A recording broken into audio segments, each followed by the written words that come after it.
It is the latest symbol of America's decline. On social media, passenger cabins on jetliners bound for the United States are mostly empty.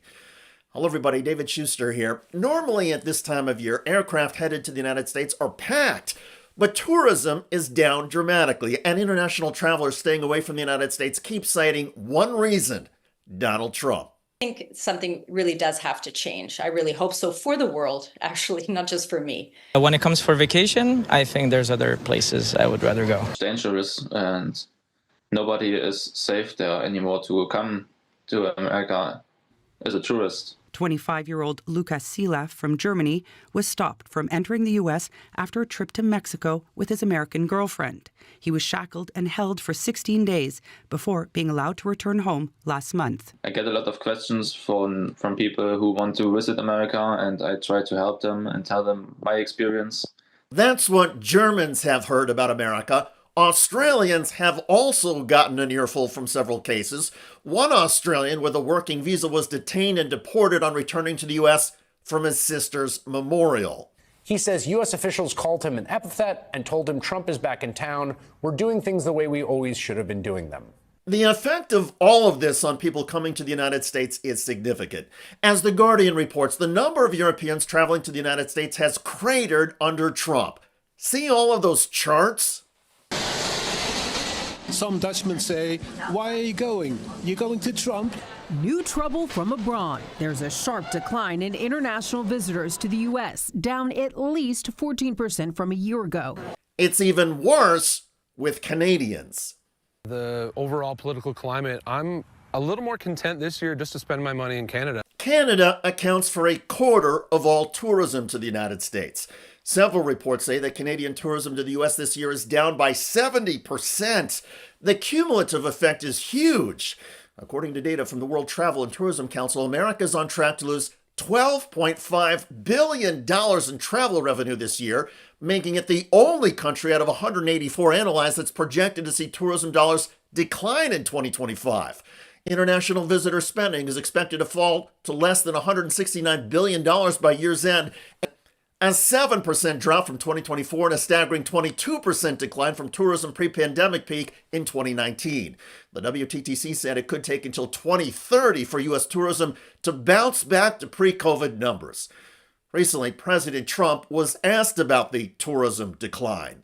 On tourism, there's been a steep drop-off in international travel to the United States. It was down 12% last month, down even more from Western Europe. Why do you think that there are fewer people suddenly who want to travel to the United States? Well, there could be a little, there's a little nationalism there, I guess, perhaps. It's not a big deal. But it is a big deal to several U.S. states, especially those along the Canadian border.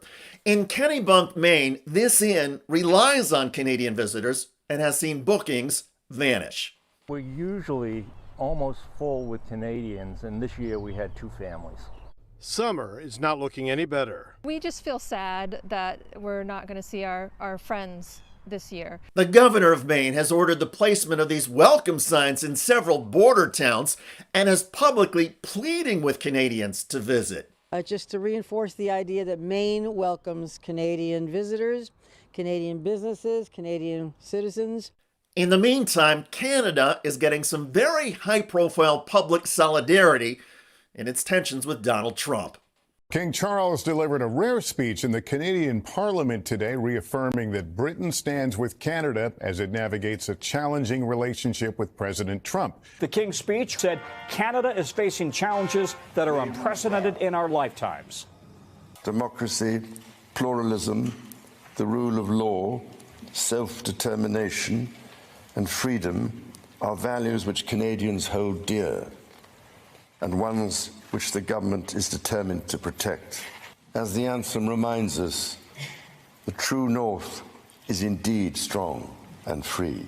And its citizens are putting a noticeable financial squeeze on the United States. Adrian Wright, a Canadian living in Germany with family in the United States, is refusing to travel to America. What would need to change for you to consider going back to the United States? I would have to say bye-bye President Trump. I would like to see that he doesn't make it through the next 4 years. He doesn't make it through the next 4 years. That may sound harsh, but that is the way so many international travelers feel now about Donald Trump. And Trump keeps adding insult to injury. Trump recently spoke about a military missile defense system that could cover the United States and Canada, and said it would cost Canada over $60 billion, but would be free if Canada becomes the 51st U.S. state. Canadians called the choice rude, belittling, and vulgar. In other words, Donald Trump keeps being Donald Trump. And instead of soothing tensions with Canada and the rest of the world, Donald Trump is inflaming them. We have tariffs, they've been set, and it's going to make our country very rich. The whole world is listening. Kami Farhadi is the CEO of Starline Tours in Los Angeles. He says the Trump administration's policies have been bad for business. In the first quarter of this year, we're down about 29 to 30%. And what are they saying when they cancel? They don't feel safe. They don't feel welcome. By the way, Trump White House Press Secretary Caroline Leavitt is flailing as Donald Trump's debt bomb spooks U.S. bond markets. This bill saves $1.6 trillion for the American taxpayer. It saves more than any bill that has ever passed Capitol Hill has. In fact, by double. The next bill saved $800 billion. This bill saves $1.6 trillion. While it's true the bill cuts Medicaid, student loan funding, climate change projects, and other spending, the bill costs the U.S. government even more through tax cuts for the wealthy and extra defense spending. Altogether, the bill will borrow $3.1 trillion we don't have, and the borrowing could go even higher. So even without this tax bill, the deficit was essentially going to keep going up over the next 10 years, maybe come down a little bit at the very end, but essentially up. Then you add in the tax bill that we just talked about, including the fact that they've played the same gimmick they played in 2017, setting up some of these things to expire. And that would make the deficit impact higher, but not as high as if you made all this stuff permanent. The record of Congress, stuff almost always gets made permanent. And so somewhere along in here, they will make this permanent and will end up on this line. And this line is something like $25 trillion of additional debt. This is a very good bill for the American people, the American taxpayer. Up 20% of Americans, you're going to get roughly a 3.7% increase in your after-tax income, really all from these tax cuts. But if you go all the way to the bottom and everything in between essentially leads you to the bottom, if you're in the bottom 20%, you actually lose $800. Why do you lose $800? You get a very small tax cut, and you get a very large cut in Medicaid and these other benefits that we were just talking about that affects the 20% disproportionately. Check out that video at the link below. It generated a lot of comments on YouTube. One of the most popular is from Frederick, who wrote, saves $1.6 trillion and raises debt by $25 trillion. Effing brilliant, right?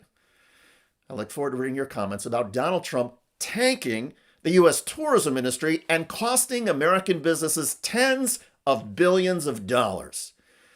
I'm David Shuster. Thanks for joining us.